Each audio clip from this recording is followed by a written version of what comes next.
It's almost 3 years since the Switch released, and if it lasts roughly as long as the average home console, we're probably nearing the halfway point of its lifespan.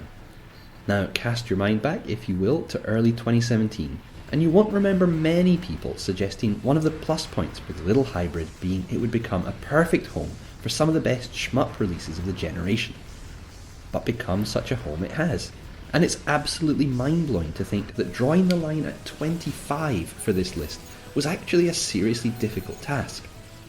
Put the idea for this list to even the most optimistic shmup fan back in 2017, and they'd have found it hard to believe you'd be able to find enough games to fill the list full stop, let alone fill it with quality.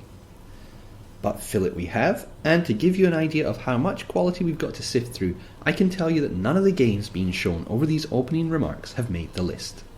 And look at these games. This is not some throwaway shovelware we're looking at here. These are some seriously fun and competently made titles. And I can guess there are probably some out there already throwing their controllers at their screen in indignation. So before we get into the games, a quick word on what has been chosen and how. With the explosion in re-releases we've seen, it's hard to compare modern attempts with genre-defining classics. For that reason, I'm giving a heavier focus both to newer games and to games that have been given some sort of enhancement or special edition on the Switch. I want this list to feel specific to the console rather than just a potted history of the genre. That's not to say simple ports of older games can't make the list, but they have to be stonewall classics to do so. I also haven't ranked the games beyond separating them into one list covering 25 to 11 and one covering the top 10. I just don't think it helps anyone to know that X is number 22 and Y is number 23. If a game is on here, and particularly if it's made the top 10 list, just assume it is very, very good. One further thing, with one notable exception, I can't do anything other than allow my own personal preferences to sway me. We all have our favourites, and if yours isn't on here, I'm sorry. Please do feel free to drop any you think I've missed in the comments, along with your reasons. And with that out of the way, let's jump into the list.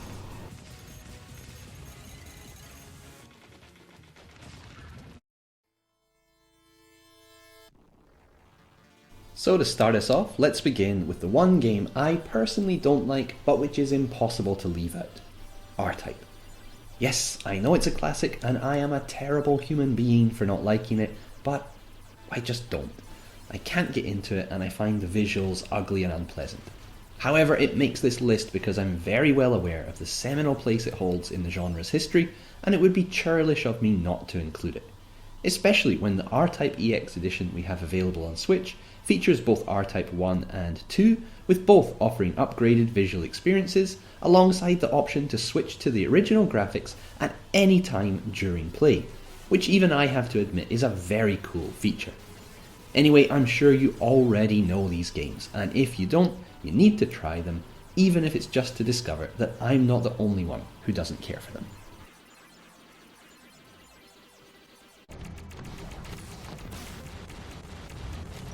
From Chinese studio Screenbox, Anger Force Reloaded was a really pleasant surprise.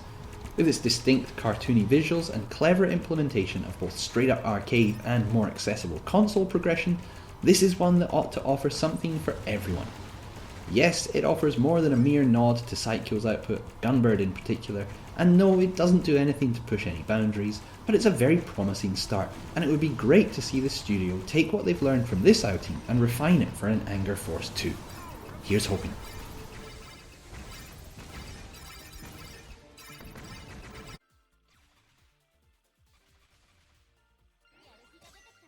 In my opinion, My Hana Makyo is the most underrated shmup on Switch.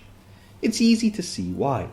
Its budget-looking visuals and kawaii silliness don't immediately suggest greatness. However, skip over the rather banal and clunky main stages and focus on the boss fights to discover the true heart of this deceptive ballet shmup. The patterns and attacks you have to deal with are both beautiful to look at and consistently inventive, with some smart mechanics that allow you to scoop up enemy bullets before, if timed just right, delivering a finishing blow, and a host of unlockable fluff for completionists to strive for. This one deserves a bit more attention than I've so far seen it receive.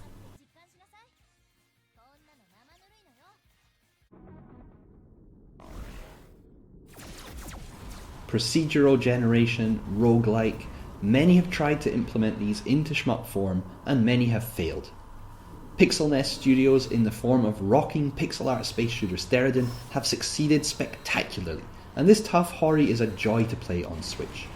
Just finishing the game is more than challenge enough, but with timed challenges and online leaderboards to climb, as well as a continual sense of progress as you uncover new and exciting weapons and inch closer to your goal, it'll be a long, long time before you ever get done with this one.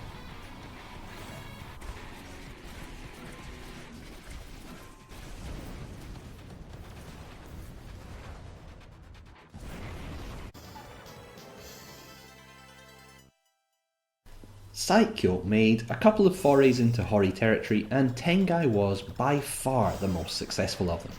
Another Sengoku era themed shmup, this one takes the tried and tested formula perfected in their verts and pretty much just turns it on its side. Featuring several characters seen across more than one Makyo game, this is a classic arcade action at its best, and while the sprite work might not be the company's very best, there is a lot of character to this game, and it maintains a consistent tone, with traditional Japanese elements featuring heavily, both in the backgrounds and in the bold musical arrangement.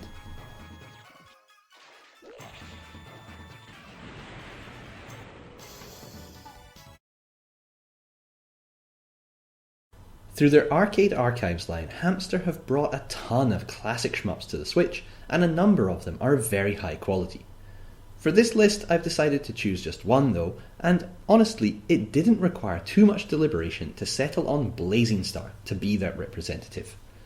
This hori is fairly accessible when compared to many of the other shmups from that era, at least in its early stages. From about the halfway point on, it is out for blood, but what really makes it special is its complex scoring system, which, when coupled with the wide variety of ships, each with highly distinct shot types, gives this one some serious replay value and makes it a score chaser you'll want to come back to again and again.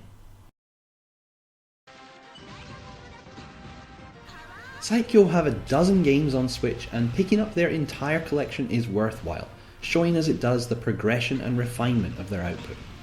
Dragon Blaze reveals them at close to the peak of their powers, particularly in the visual department. Get your TV on its side to bring the arcade right inside your living room and marvel at the wonderful sprite work as you travel underwater, through forests and over deserts on the back of your chosen dragon.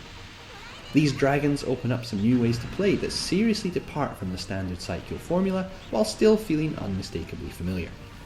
One of their tougher shmups, this one ain't for the faint-hearted, but if you know what you're getting yourself in for, it's one of the best examples from this legendary studio.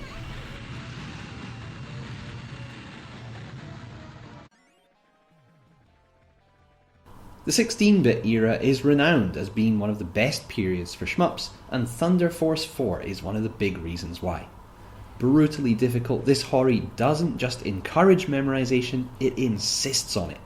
But fortunately, the save state feature available in this M2 port for the Sega Ages line gives you a better chance than ever before of being able to make it through all the stages, so you can marvel at the stunning parallax scrolling backgrounds without having to credit feed.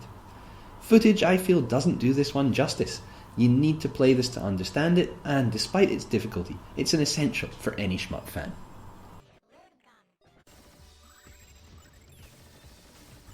Makyo may be best known for their verts, but in Zero Gunner 2 they went in a completely different direction.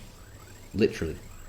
In Zero Gunner, you take control of a helicopter as you drift up, down, left, right across a series of stages that lift you from Earth to far above the clouds, with enemies coming at you from all sides. Use one button to shoot and one button to fix a point on the screen around which you can then rotate your chopper. Sound weird? It is a bit, but it doesn't take long to get used to, and once you do, you'll find a top quality title that right up until its very last stage is both beginner friendly while still being a ton of fun. Releasing right at the end of 2019, Jamestown leapt comfortably onto this list with its wonderful pixel art graphics, award-winning orchestral soundtrack, and quirky sci-fi / steampunk / alternative history story and setting. Discover the truth behind the destruction of a British colony, then travel even further away to the 2 moons of Mars as part of the included DLC. Solid vertical gameplay is the meat and bones here, but there are tons of extras with challenges, item shopping and extensive online support to keep you occupied.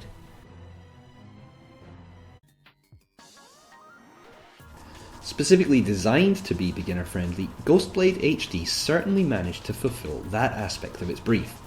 This bullet hell vert ripped a page straight from Cave's book, and while it may not have matched the level of the masters, it is a fun and engaging attempt with some interesting mechanics and bullet-filled screens that will make you feel, however artificially, like you're a Danmaku demon as you weave your way through the deceptively generous gaps in the patterns. Short length and a certain lack of cohesion prevent this from being considered a great, but it's definitely a worthwhile pickup. At times, blurring the line between shmup and puzzle game, RS34 brings a highly original take on the genre to the Switch in the form of Raider G swag. Shooting and dodging won't get you too far in this one. Instead, you have to take advantage of the multitude of power-ups that float your way, selecting the most useful to maintain your ship's power and speed as you attack predominantly with sword swipes. Starting over a jet-set radio reminiscent cel-shaded city before blasting you off above the clouds and onwards to the moon. This includes vast amounts of story elements and unlockables for you to uncover, so if you haven't picked this up yet, you might want to wait for the upcoming English version. There's a rule somewhere that says you can't talk about Power Roomie without mentioning Ikaruga. But I don't really know why. Yes, they both have a colour change mechanic, but other than that, it's hard to think of two shmups that are more dissimilar. Anyway, with that obligatory mention out the way, Power Roomie is a futuristic Aztec-themed vertizontal that utilises a clever and original 3-colour rock, paper, scissors mechanic across its 5 beautifully rendered stages. It's over a little too quickly, and there's not a huge amount to keep you coming back, but it's a journey you'll have no regrets taking, and with a physical apparently on the way, this is one well worth checking out.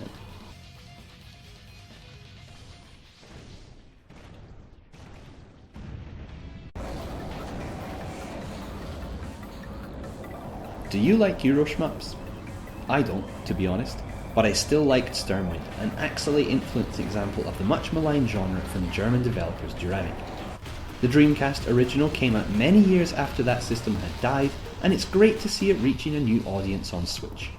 You can already see how stunning it looks, but it plays well too, with an interesting pickup mechanic that affects both your shot types and kind of your lives. Replay value isn't this one's strongest point, but with an extensive number of stages that's not such an issue, and even if you just plan a single playthrough, Sternwind offers enough meat to satisfy.